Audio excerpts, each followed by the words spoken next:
I may not be able to let you go until I ask this final question. And this one is very close to my heart. I literally wrote a book on the subject. And I will start with Yinka. I will move to Ron, and then I will let Yemi close. On the issue of affordable housing, who is responsible? How do we solve this quagmire? Yinka. Okay. I think affordable housing is only one way of addressing the housing deficit. I think we need to turn it on its head a bit and start to look at rental property. Most of our population, or a lot of our population, lives on less than $2 a day or lives on the red line. Yet we continue to address housing for the tip of the pyramid until we start to look at that middle and bottom pyramid strategy, until we find a strategy for that market. It's even going to blight our properties. It's going to affect our development. So I think looking at some sort of model where we're able to have rental property for a lot of the population, like in Austria and Germany. I think in Austria, it's 60% of Austrians live in rented property. I think it's a reality we just need to understand and start to develop for that market. So I think it's, even when we're talking about government interventions and private sector and public sector interventions, we need to look at that market rather than thinking, oh, how do I build a 5 million naira home or 2 million naira home to address this market? It's not realistic. So let's start to look. I mean, I think a lot of us would like to go into rental markets, but because of the way we finance our projects and the cost of construction and the lack of long-term funding, it's difficult to do. But if we have government or some social housing or housing, I don't know, a social landlord that can offtake from what we develop or something, or have interventions in that way, I think it's something we should all start to address and all start to think about. Fantastic. Rental housing. Ron. Wonderful point. It's yes, suddenly as I'm building an apartment at this price, oh, it's too expensive because there's no mortgage available. Yeah, but no, where in the world do people buy homes cash outright? Yes, a lot of people all over the world, it's when there's a cheap mortgage, people use that, and that makes that whatever that figure is, affordable. But that's assuming we want to purchase. But yes, rental is the way to go. It's like, is it affordable enough to rent? That's the big question. So I tested for many years how to build very, very low cost single story homes. It is extremely challenging to be able to get to that right price point, and any mistake wipes out completely the investment, and we can be in loss. And yes, we can get land available by government, so we do let's say the 5 million naira home.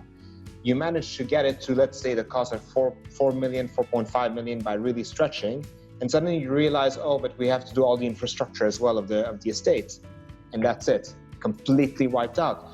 Whereas a rental model with a decent yield can now attract all kinds of institutional investors, and probably institutional investors who are looking specifically for this kind of funding. And I'm sure we can find a lot more of that, or we can develop a market for that if we provided a product.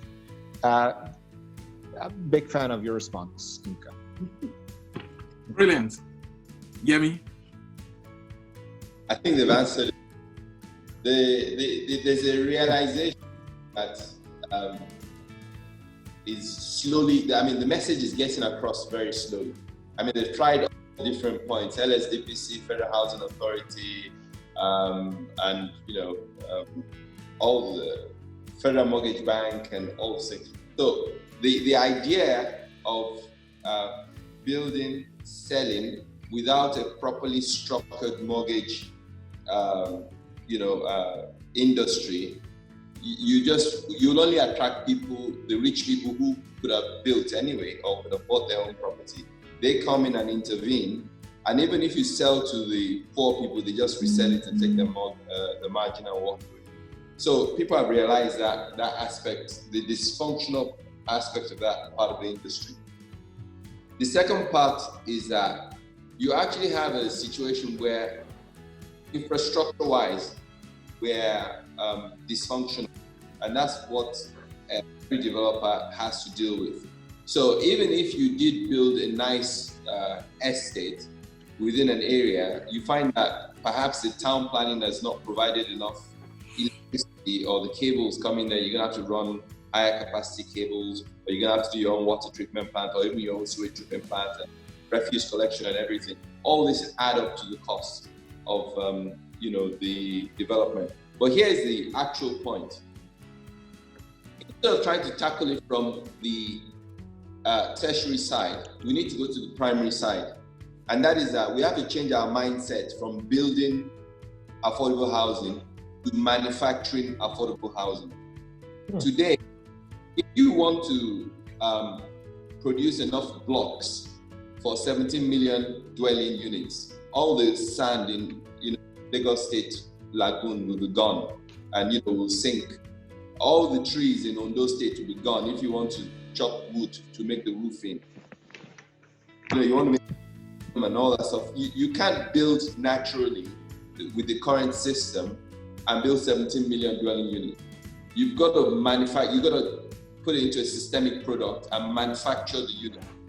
Manufacture plastic boards, manufacture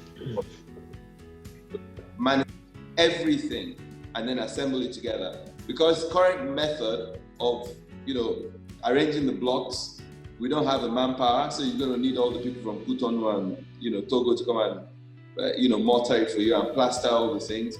It's consumed to paint it, to do everything. So if you are able to go to manufacturing of housing, to deliver very fast. Even if you do that, really solve the problem, because it's not cheaper, because this is one of the mistakes people make when they come and see prefab and all these things. They think it's cheaper. No, it's not.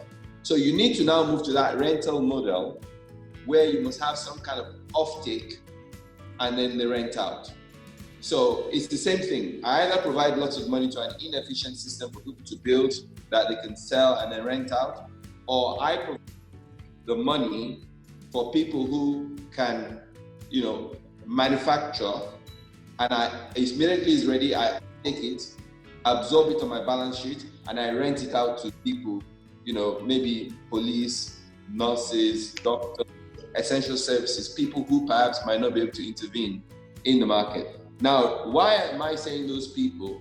Those are the people who already pay the pensions. They already have the money in the pension funds here to actually take this property onto the balance sheet and then rent out to them. And the money they provide, what's the kind of income you get if you're invested in the stock market. So, incidentally, doing something now in Ajegunle, right? So can I plug? So, I'm doing over 1,000 flats in Ajegunle right now. And when we started this project, a lot of people thought I was crazy. And, we were surprised at the kind of demand that existed for 1-bedroom and 2-bedroom flats. But everybody that was coming wanted it, but they can't afford it. They all want to rent. Now, trying to find the investor or the buyer who's going to buy it and rent to them is where the challenge is. So the minute you are able to create the structure that you can bring in the capital into a framework property and will provide stable rental properties to this type of market, we crack it. Because the people in Austria that Yinka is talking about, you find a property in a very highbrow area that's social housing. And people who are rich are not allowed to come in to, gazump or overprice to price out the people who those houses are built for. So social housing in Nigeria has to be seen as some kind of social service that's been given, and I don't want to use the word subsidized, but it's,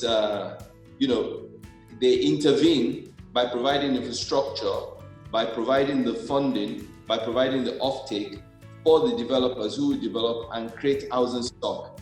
When you offtake from me, I get my money back and I'll go and build another one. Then you offtake and I build another one. And so over time, we build up a big enough portfolio that will be able to at least intervene to take care of the people who normally would not be able to get access to the private sector.